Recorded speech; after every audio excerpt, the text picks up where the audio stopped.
Hello ladies and gentlemen, my name is Knight of Squires and this is Warhammer Total War 2 multiplayer. As always, if this is your first time joining me, welcome. If not, welcome back.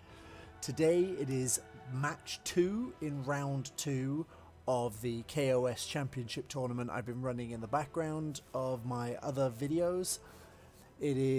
Today we have a match between Balian97 playing the Empire, Wood Elves and Bretonnians versus Hydraneth, who is playing KoS, Tomb Kings and Dwarves. So we're going to move straight on into this first round, which I believe is Empire versus KoS, and I will see you on the loading screen. So here we are. We have Balian leading with Karl Franz, a couple of units of state troops, spears, swordsmen and halberds, 4 units of handgunners, 2 demigryph knights with halberds, which is probably where most of his gold has gone, the great cannons and a Hellstorm rocket battery. It does look like Franz does not have the Reichland Runefang or Galmaraz, which could potentially be an issue here for him. As for Hydraneth, we have 2 hell cannons, the Dragon Ogres, 2 units of Marauder Horsemen, a Gore Beast Chariot, 2 units of Chaos Warriors with halberds, 2 units of Chaos Warriors with axes and shields, a unit of Marauders with great weapons, 2 units of Marauders, and a Shadowcaster with Melkoth's Mystifying Miasma, Pit of Shades, and Enfeebling Foe. So it's got some magic over on the Chaos side, which we don't have here in the Empire currently. This could be a problem. There's a lot of block infantry here. That Pit of Shades is going to be really good for that. So we'll see how Hydraneth makes use of that. On the other hand, the cannons and the Hellblasters are going to wreak havoc through some of this expensive, heavily armoured infantry.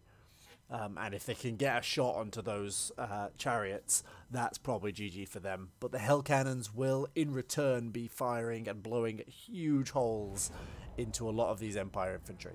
So let's just have a look quickly at what we're looking at deployment-wise.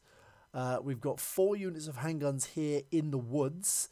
I assume they're going to wait for things to engage, swoop down and just fire in. I assume that's how that's going to go. The great cannons right here on the front, next to 2 units of halberdiers, 2 units of spears, 2 units of swordsmen, and then the Hellstorm rocket battery in the back, with Franz flying overhead, and then the 2 units of demigryph knights out here on the flank. Over on the Chaos side, the Dragon Ogres are in these woods here.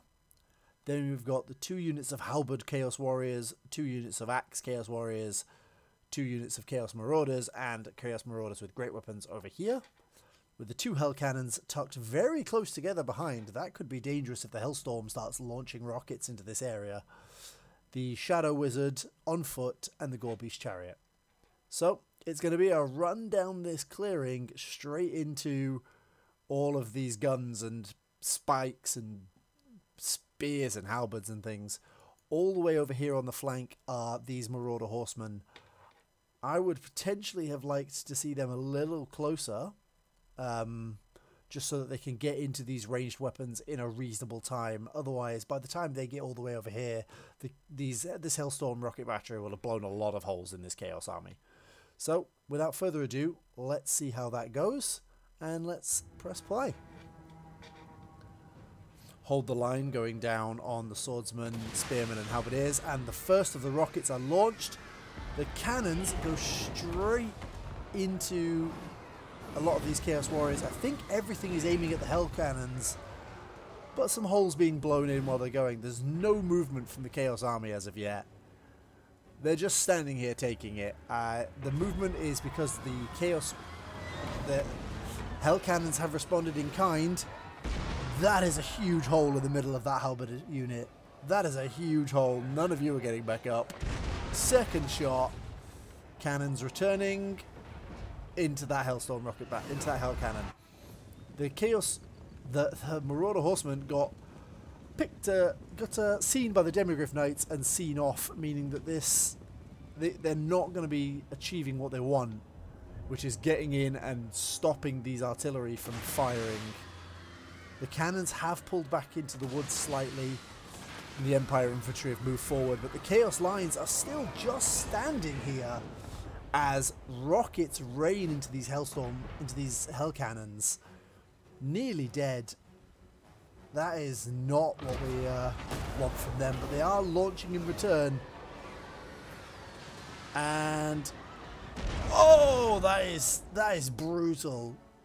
That is brutal. Straight into these Hellstorm rocket batteries. Here comes another one. Oh, this one's going into the infantry, I think. Nope. Bang! Some of these are just getting mullered. But the rockets coming down on the other side and the cannons just blowing huge holes. I don't know why this Chaos infantry are just standing here. I feel like this is a misplay. A pit of shades opened up just in front of this Empire halberdier unit and not killed any of them yet, but they are certainly taking some serious HP damage from that. I'm surprised nobody died there, honestly, but now the Chaos units are moving. The spears are getting run over by these Gore Beast chariots. Marauders with great weapons walking into 4 handgun units. That's not where they want to be. These Marauder Horsemen are coming back in. They're doing a decent job. The Dragon Ogres are in the Demigryph Knights, and Franz is here. But Dragon Ogres with their anti-large really don't want to be tackling also Demigryph Knights, who are anti-large as well, with arm piercing. The Halberd Chaos Warriors, on the other hand, will happily trade with these Demigryph Knights and really put some hurt in them. Franz needs to get out of here. He does not want to be here surrounded by Halberd infantry. This is not where he wants to be. He's getting pulled, getting rockets coming in to save the day, pushing units away and allowing Franz enough space to take off again. Maybe. Is he going to take off again? There he goes, into the air. The Demigryph Knights have taken a battering. The Empire lines getting completely mobbed by these Chaos that decided to finally start moving forward. One of the Hell Cannons is gone and a pit of shades into these handgunners, doing quite a number on them as the Gore Beast chariots roll around in their lines as well. Absolutely messing up these ranged unit formations, who are firing in turn, trying to get rid of these Gore Beasts, blowing one to pieces and catching them in a nice crossfire here. That Sorcerer has only got 18 kills. I figured Pit of Shades would do more than that. Potentially wants to think about overcasting them if need be, just to really suck up. This would be another good spot for it, but I imagine it's on cooldown now, so we will see how that goes. Both units here are wavering and breaking. These Hell Cannons, I think both the cannons are destroyed, so it's just this unit. Yeah, they're just sitting here now. That's unfortunate for the Chaos player. The Wizard probably doesn't want to be standing there taking handgun shots, so he's going to move around. Demigryph Knights with their anti-large, not going to be super handy in a lot of this, as there's very little large in this Chaos army. These Gore Beast chariots and Chaos Marauders being pretty much dealt with here. I think really it's only the Marauder Horsemen and the Dragon Ogres who are being seen off by this unit of Demigryph Knights, who are wavering. Franz and the rocket battery just raining death into them. It seems to me like it's all down to this infantry line, which is not really where the Empire want to be, but with handgun support they are going to start doing some real work here. The great cannons are turning around so that they can start firing into these halberd units, which I'm not sure I'd want, given that the Demigryph Knights just ran into them as well. The Hellstorm rocket battery with its 86 kills, looking over the horizon for something to shoot at, not really seeing anything. The artillery is silent, but I feel like that's probably fair. The Sorcerer has cast what I believe is Enfeebling Foe, and just started to... Oh, what we're casting now? Arcane Conduit. That's what he's cast. Improving the recharge rate of his power to try and get rid of some of these units. That unit of Chaos Marauders probably not coming back. In comes more handgun shots to try and get rid of the Hell Cannon crew and see off these Marauders with great weapons, who are shattered and are definitely not coming back. the great cannons firing point blank almost into these Chaos Warriors who are chasing down this handgun unit. The halberdiers are broken, blowing holes in these Chaos Warriors, poor guys, and then huge volley from 2 units of handgunners sees off most of them. There's 30 left out of a unit of 100. But this this tiny little hell cannon crew have seen off these skirmishing handgunners, stopping them firing.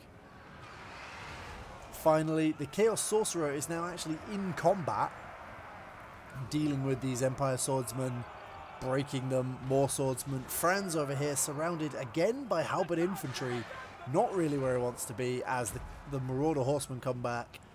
3 Dragon Ogres are all that remain. They are wavering and they really don't want to be here. I think if they walk anywhere near a combat, they're going to break again and run for the hills. Franz, the terrifying Franz, is trying to reform the middle of this line here. And I think it's looking like...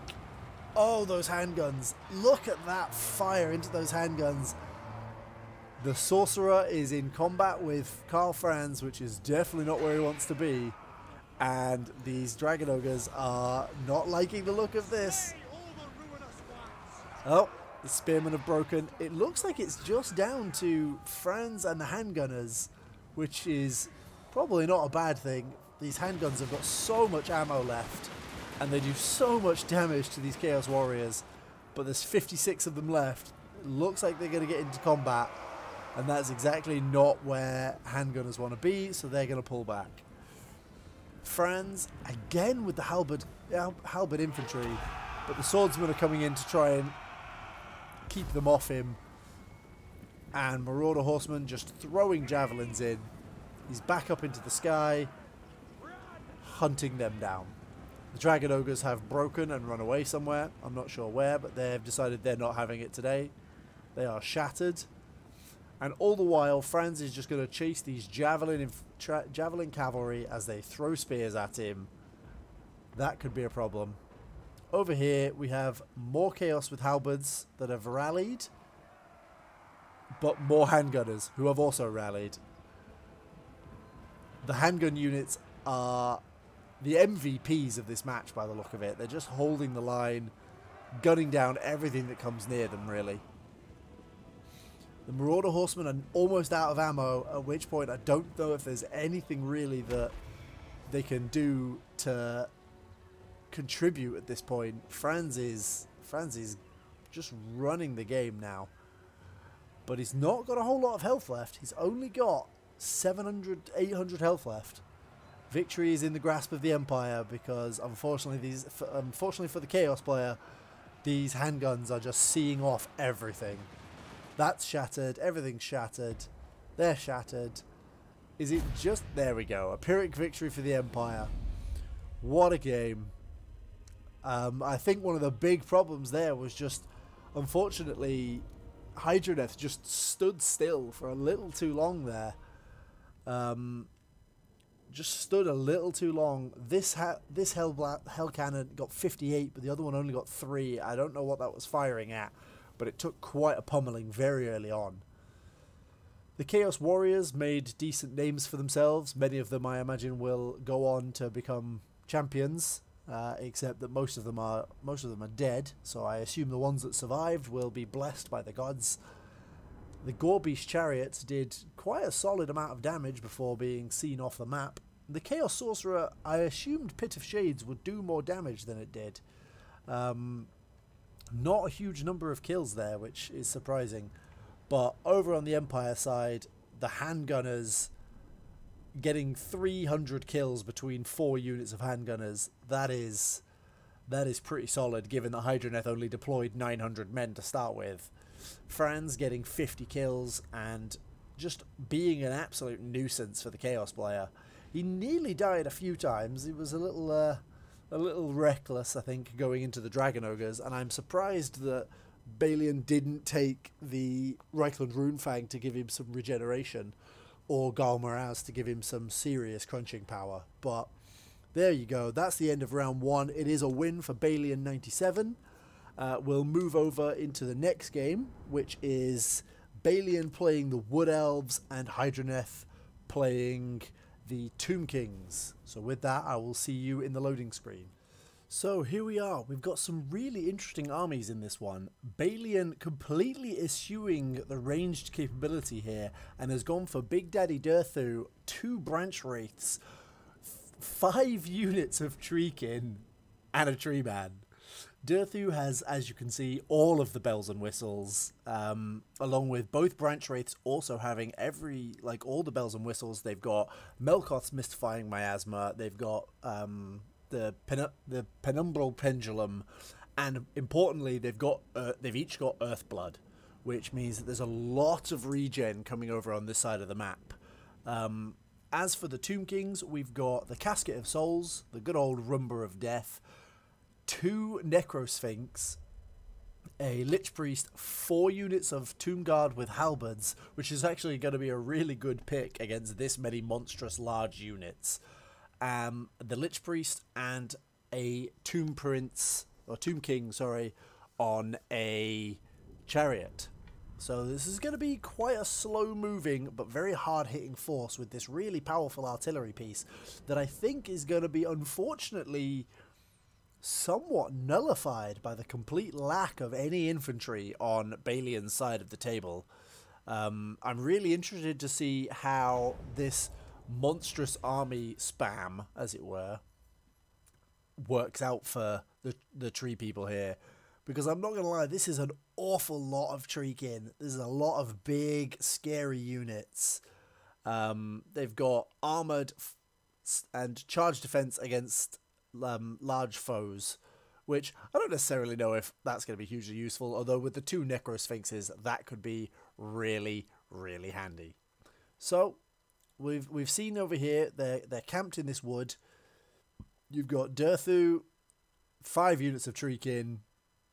Here is the Tree Man over on the other flank, and then both of the Branch Wraiths are sneaking about, hiding here in the middle. So, over here we have the Tomb Kings list, which is looking a little more regimented. We've got Tomb Guard with Halberds, Tomb Guard with Halberds, and then on the other flank as well, we've got the Tomb King here in his chariot, a true sight to behold. Looking nice there.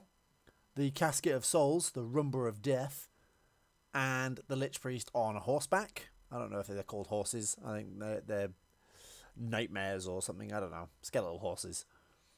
And then 2 Necrosphinxes here ready to really put some hurt down with armor piercing and anti-large. These are a really, really potent force that the Tomb Kings have got to deal with, conveniently, this entire list by the Wood Elves. So, with that being said, let's get going and we'll see how this looks. Durthu doing a bit of a stamp, and then the entire list starts moving. The Tomb Kings are wasting absolutely no time getting out of the woods and coming into a more open area, perhaps fearing a similar trick to the Wood Elves last time they played. And there goes the Casket of Souls. Let's see what the damage we're looking at here. Straight into these Treekin, and as I suspected, very minimal damage, no models lost yet. Everybody just gets back up. These guys have got a Scroll of Shielding to protect them from all forms of damage. And here comes Durthu. Not the fastest guy in the world is Durthu, but with 5 units of Treekin barreling across the map towards them, it shouldn't be that he shouldn't get targeted overly with ranged fire. God, he is slow. Wouldn't really expect much else from a gigantic tree, but come on. So again, these Treekin, these ones have got the Scroll of Shielding on, what's that, 2 of these units. So I feel like these are possibly not the correct targets for the Casket of Souls. And here it comes, straight down on both those Branch Wraiths, taking very minimal damage. I don't really, if any. I think they sort of dodged most of it by being single entities. But here comes the Treekin, and a spell is going down. Oh, God. That's starting to put some hurt down. There we go. That'll put some hurt down. We're starting, I think we're starting to lose models here? No, not yet. But these halberds probably wanted to take the charge rather than try and give it. They've all got charge defense. They probably wanted to try and brace in. But these anti-large infantry are going to be doing absolute... But there goes the Earthblood to restore units back up to full health. It's going to make it really difficult for Hydraneth to start clearing out some of these units. Still taking fire. The unit is losing decisively against the Necrosphinx and the Halberd infantry. They are just getting cut to ribbons. The other Necrosphinx here, all of these halberds were such a good choice. And this fire raining down from the Casket of Souls. The Treekin are still getting back up periodically, but Durthu is taking an awful lot of damage. He probably doesn't want to be standing this close to a Necrosphinx for a while. I would imagine he would like to get away from that. He's been knocked flat on his backside, and here is the Manticore summon by Balian going after the casket to try and stop some of that firepower. I'm not sure where the Tomb King has gone. He's ridden off somewhere into the sunset. Here he is in the middle. Again, probably not where he wants to be. I imagine he'd like to be able to get out of this fight. But I guess huge charging chariots are not massively useful into large models like this. The Necrosphinx has broken off to go and deal with this Feral Manticore summon to try and save the Casket of Souls, which I feel like should definitely be moving away at this point. The Lich Priest kind of just chilling here, dropping spells as and where it's needed, and the Manticore has gone rampage. It's decided to charge into the Necrosphinx, which is probably what Hydraneth wants, actually. More Earthbloods going down, more spells from the Lich Priest to keep these Tomb Guard alive, and just absolute reanimates going down, increasing all the leaderships. Incantation of Cursed Blades going down. There's just so much spells going absolutely wild everywhere. Durthu is absolutely kicking this Necrosphinx that really doesn't want to be here anymore. But he's kind of stuck there. And the Manticore is gone, so the Casket of Souls is firing again, and the Necrosphinx has come back to see off this tree man. This is such a blob fight. Like, some Vortex spells would do horrendous amounts in this fight. It is just Tomb Guard holding the line and trees trying to break through. All the while, that Casket of Souls just launching missiles in over and over and over again. The Treekin getting a collection of kills each. I mean, this one's got... Durthu has 79 kills in and of himself. He is a bit of a force to be reckoned with. And more missiles landing in. The problem is the Treekin are just really... just will not die. They've got a lot of health per model, and with the number of Earthbloods going down, it could be really problematic. Reanimate going down again to prevent the crumbling of this unit here, which is going. It's got a critical binding. It's probably going to start disappearing any moment, and the tree man is broken. Really doesn't want to be fighting this Necrosphinx any longer, I don't think. So the Necrosphinx is now free to start tearing holes in these Treekin units. This... oh, what was that? That was a horrendous shot in the flank of that Necrosphinx there. I feel like this casket needs to move over slightly. This tree is getting absolutely blasted over and over and over again. Not super useful. The Necrosphinx is going back into these Treekin, who are shaken and exhausted. I think he's just seeing off the tree man. Yep, he's decided that this tree man has rallied and it can't be allowed to come back in. So he's just launching more missiles into it. Probably doesn't want to risk self-damaging his own units. The halberdiers are starting to crumble all around, but they've done their job and held the true king back long enough for the necrosphinxes to nearly kill Durthu. He has 154 kills, but he is really close to just getting dead at this point. Durthu is taking some serious damage, and the necrosphinxes are both looking relatively healthy. Although actually I say that this one is on its last legs. It is crumbling. It's got Melkoth's Mystifying Miasma. It is not in a good way. But the other one is still at 70% health, and that could be enough with the firepower coming in from the ranged, and it's good solid anti-large. I'm not gonna lie, this could just be the end of this here. The tree man is coming back. I think he's coming to see off the casket once and for all. Not that it matters, it's basically out of ammo. Still launching in, and that is a mass rout. A huge mass rout for the wood elves. All the trees have broken. Everything is running away. Oh my lord, everything except the tree man is running. The lich priest has gone to go and see off the tree man. The necrosphinx is here in the middle. And that's it. Just a mass rout for the finish there. I thought when that first necrosphinx went down, I thought that might have been a tipping point, but I guess the army losses and the terror causing units were just a bit much for them. So let's have a look at the end screen. That is a 1-all game. 1 for Hydraneth and 1 for Balian. Durthu getting 160 kills. And then everybody else getting 20 to 43 or so. It's not big numbers given that Hydraneth deployed nearly 500 soldiers. They're not big numbers except for Durthu.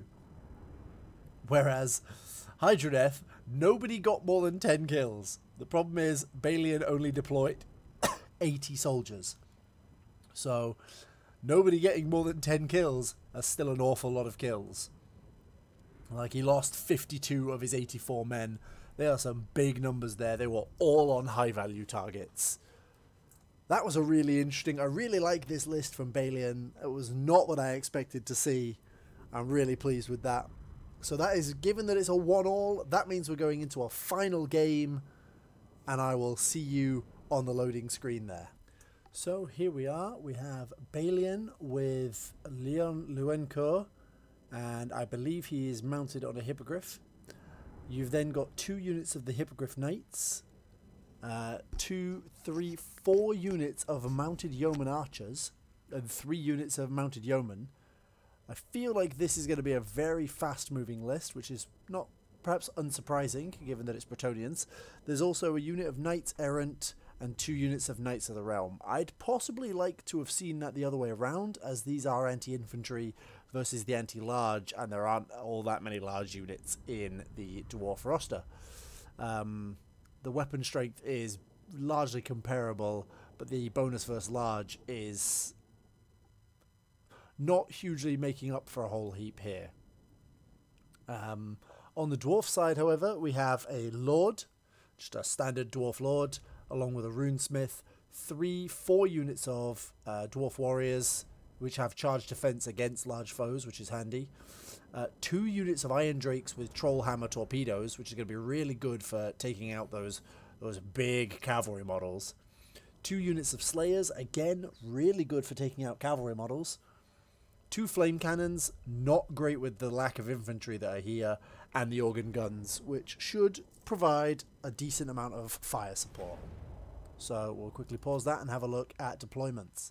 So looking at the minimap here, Balian has really spread out his deployment. We've got in these woods here, we have the 4 units of mounted yeoman archers. Then we've got the 2 units of Knights of the Realm and the unit of Knights Errant here, which is an awful lot of cavalry on this flank.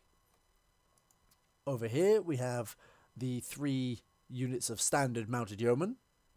And then finally we have a flying wing all the way out here with King Leon and the Royal Hippogriff Knights over on this flank, looking probably to circle right the way round and get behind the dwarves. The dwarves have a very static looking defense here. A lot of warriors, but in one long line like this, there's no defense in the back for their artillery. So if that flying wing comes all the way around, they might be in trouble. The Slayers here could provide that. They could run out of the woods, but I'd normally want to see another unit over here to protect this flank. You've got the four units of dwarf warriors nicely out, and then you've got the Iron Drakes behind them, the Lord on one side, the Runesmith on the other, and then each side has an organ gun and a flame cannon. It's a really nice symmetrical deployment with the Slayers over here, but as I said, I'd have liked to see another unit on that side. So, with that being said, let's see how this goes. So, immediately we have some movement over here from the flying units. They are going on a big, they very clearly look like they're going on a nice big loop, going all the way around to avoid these organ guns, which I don't think I've seen them yet. There's a lot of shouting from the dwarves. Nobody's firing yet. Nothing's moving because King Leon and his flying arm are going all the way around. It looks like the mounted yeomen are picking through the woods and are potentially going to come around this flank as well to try and pincer the dwarves between them and the Knights Errant and Knights of the Realm. We have movement from the mounted yeomen. Single unit comes wandering out, crushing these tents. Poor people. There are people living in these tents. That seems entirely unnecessary. So the mounted yeomen are making a sweeping arm flank here, coming round. And the entire dwarf list is pulling in on itself. They've realised that they are perhaps a little exposed to an attack from the rear and have completely moved round to one side. The organ guns have started firing into the mounted yeomen, who are firing into this unit of dwarf warriors. Flame cannon doesn't quite score a hit, and the trees intercept the second shot. Third shot scores a decent shot, a decent hit, and then more into these mounted yeomen. There's still no... Here come more of the regular mounted yeomen.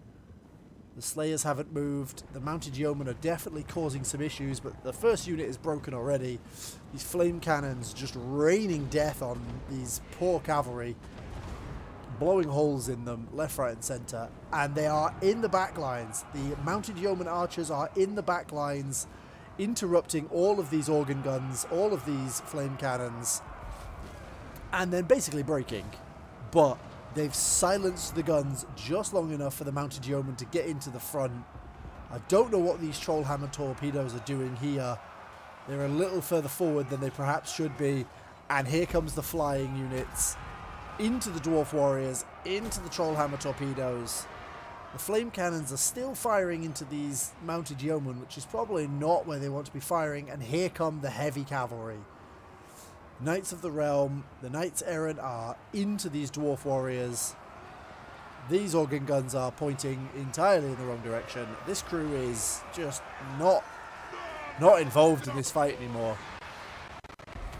The flame cannons, all of the artillery is pointing the wrong way because unfortunately everybody is just too far away. The Slayers have seen the flying units broken from the woods, but these dwarf warriors are really getting pounded. The mounted yeomen are just breaking left, right and centre, but they've done what they needed to do. The Slayers have charged into the back and are about to get mounted yeomen in the flank, crash into them, but the mounted yeomen are not doing well versus anti-large Slayers. And with that, all of the hippogriffs are just eating all of these artillery pieces as the Bretonnian lines completely just envelop the dwarves. Breakages everywhere, but the Slayers are now free. They've broken through and they are free to be interrupting whoever they feel like.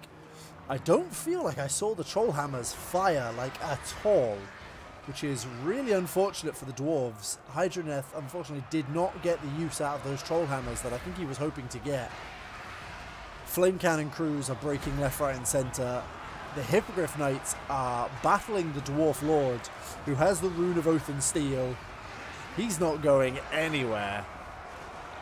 Leonco is equally just having a field day there. But it looks like these Trollhammers have rallied. I don't know what they were doing over there. And they're just firing into some of this cavalry over here. Really putting the hurt on these Knights of the Realm. But they are just breaking all of the artillery. This flank is crumbling and the mounted yeomen are just dealing with these Trollhammers. I don't know how the dwarves come back from this one. This is a bit rough. Where did those Slayers end up? Right, where have they ended up? Here they are, chasing down the Hippogriffs. Really just putting the hurt on them. The Trollhammers are backing away from incoming Hippogriff Knights. Really, they probably wanted to hold their line to give the Slayers a chance to catch up. But the Slayers have decided to go after, I guess, the Knights of the Realm, who are all in lance formation now, doing huge amounts of damage.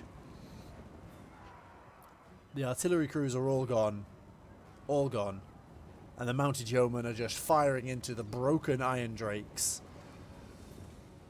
Has these beautiful lance formations charge up and down the pitch into dwarf warrior lines. They're taking shelter in the woods at this point, trying not to just get pummeled by this heavy cavalry running around. The mounted yeomen are fleeing, but the various heavy cavalry here are running away. I don't know where Balian is going with these. Like, is it... What is going on here? Okay, they've turned around. Here they come. This makes more sense now. They've dropped out of lance formation in this unit. This unit still has it. And the dwarves are forming up in the woods.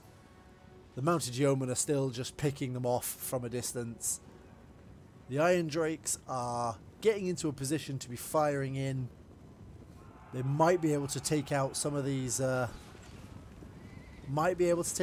cavalry before they get crashed into, but it's not looking like it. Bang, straight through those dwarves. The mass of the dwarves, though, really helping to stop those heavy cavalry from just pushing right the way through into everything behind them.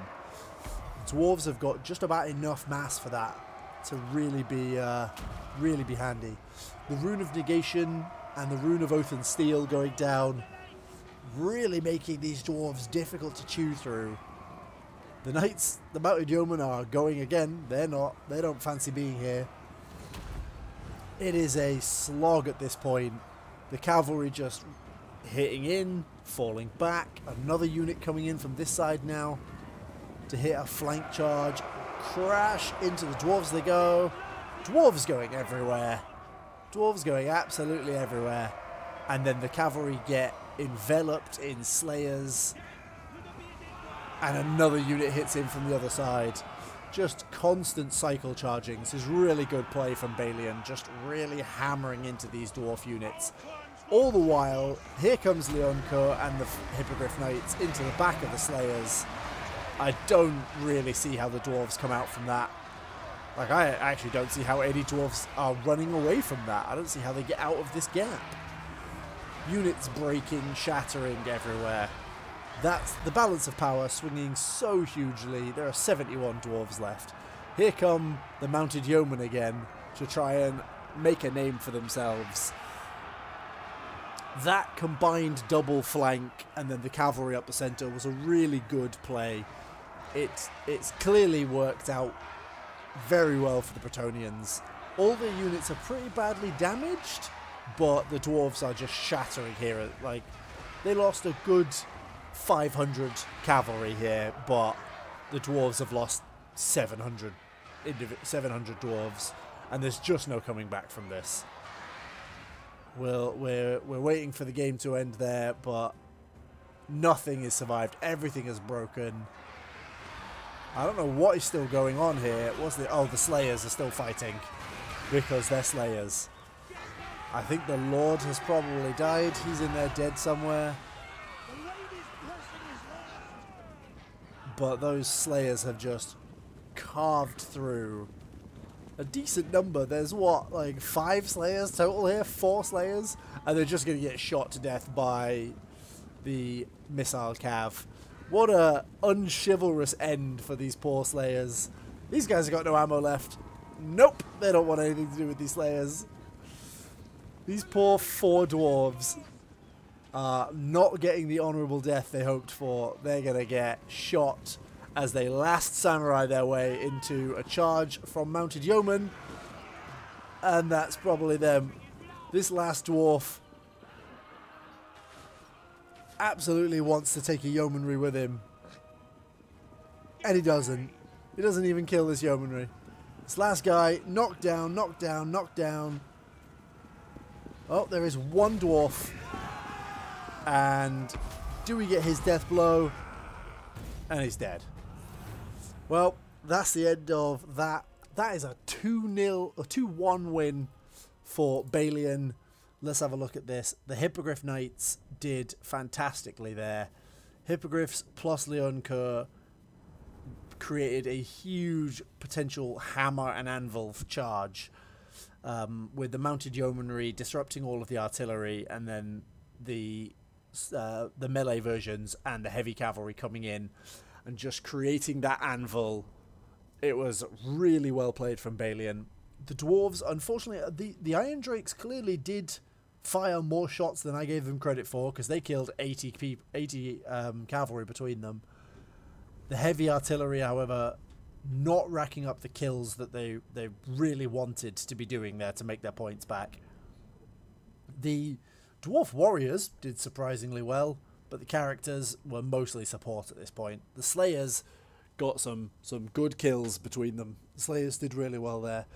Really well played by both players. It was nice to see battles like that come down to sort of the last few minutes, and I really like it when we get a 3-game match where it comes down to the last game.